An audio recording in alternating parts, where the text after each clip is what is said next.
Good morning, world changers. It is day 43 of the 100 Days of Self-Discovery Challenge. As you know by now, every day I pose a thought-provoking question. I share my own reflections on that question, and I invite you to do the same, because when we start to get to know ourselves better, we can start understanding what is holding us back, what our dreams, desires and goals are, and we can set the actions in place to create that life, those goals, dreams and desires, and create the life that we really want to live, rather than just reacting to it, which is what we often do if we do not take time out to do this. So today's question, it's an uncomfortable question, but it's a very good question to ask, because it really reinforces why we're doing this practice, why we're doing self-discovery, why you're going to work on yourself. So the question for today is, if you were to make no changes, where would you be in 12 months time, and how do you feel about that? So I absolutely know if I didn't make any changes. I mean, I have changed every aspect of my life, and I'm still continuing to change, because I see my life as I was going to say I see my life as a staircase, but I'm aware that sounds really dull, but bear with me. So the idea being that you have a staircase and it's full of clutter, and there's mess, and imagine it's like full of weeds. It's like a garden full of weeds, and you step up onto the first step and you start weeding away and you start clearing away. And that is you doing your personal development practice, that's working through all the challenges that you've got, the things that are holding you back, the limiting beliefs.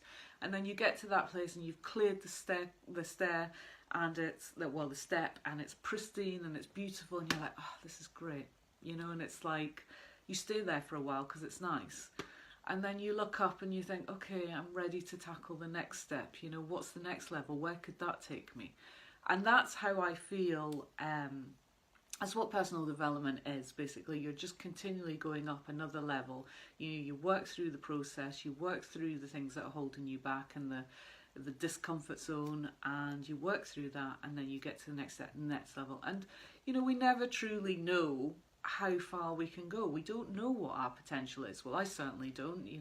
Maybe you do, but and that's what this question kind of prompted me, or made me reflect on, because when I think the idea of not making any positive changes in my life or trying new things just fills me with absolute dread, because it just means I'm stuck on that step and I'm never moving forward. And I could go back the way, absolutely.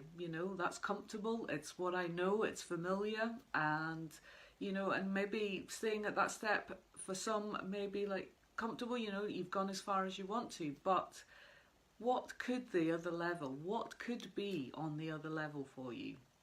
What is your potential? Where could it take you if you just try and go up to that next level? So, for me, if I wasn't making the changes that I'm currently making, it would mean going back to my day job, which, I did. I really enjoyed the day job. However, I'd got to a place of complete frustration with it. I felt I'd gone as far as I could.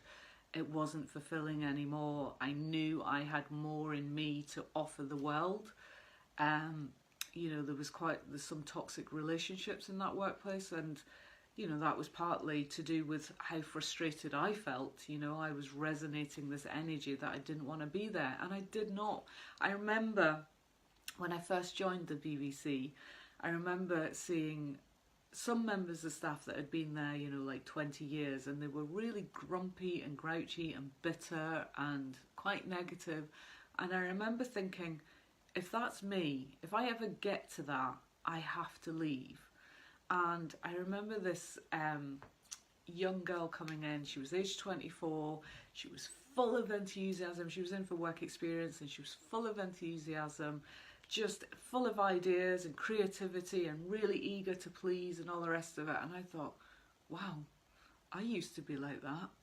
I was like, that was me once, and I I'm now a total crudgeon in the corner, moaning and bitter about things that have changed, and you know, all the things, the cutbacks, the resources, and how it's not like it used to be. And it was a defining moment, whereas, I mean, I knew I was on this journey to leaving the BBC and setting up my own business, but it was one of those another defining moments where I just thought, it's time to go. And had I not made that step, you know, if I'd not made that change, I would have been affecting the people around me. I would have affected my own life in a negative way. I would have just been feeling continually even more unhappy and miserable. It would have affected my mental health, and then that would have affected my physical health. And yeah, it's just no way to live life, really. And we spend an awful lot of time at work, so doing something that we love and enjoy is crucial. And you know, and as a result, that's improved my home life, my family life, just it filters into everything. So have a think about where you're at now. Are you happy and content to stay there? And if not, you know, think about why you're not making the changes that you are making, you need to make, or what are some of the things that you can do today to start getting that ball rolling, and you know, really motivate yourself. Again, it's reinforcing why we're making these changes. That's what this question's all about. So anyway, that's my check-in for today. Again, the question is, if you made no changes, where would you be in 12 months' time, and how do you feel about that? So I look forward to your reflections. Feel free to share them in the comments here below, or you can join our Change Your World personal development group, which is private, it's free to join, and is full of people that are looking to improve their life. And if you've enjoyed this post, please share, spread the love, let people know that you're doing this self-discovery challenge, and invite people to take on this journey with you, and get to know themselves better so that they can create the life that they want. And do check out our Change Your World website, changeyourworld.me, because we've got our conference coming up, which is on the 6th of April. We've got early bird tickets on sale just now, and we've got an amazing lineup of speakers. So if you are looking to change your world, this is a must-attend event. We've got, honestly, it's mind-blowing. And if you've been at the Change Your World conference, or one of them, or all three of them, then please post in the comments below and tell everybody what an amazing event it has been. So, love to you all, take care, and I will see you tomorrow. Bye.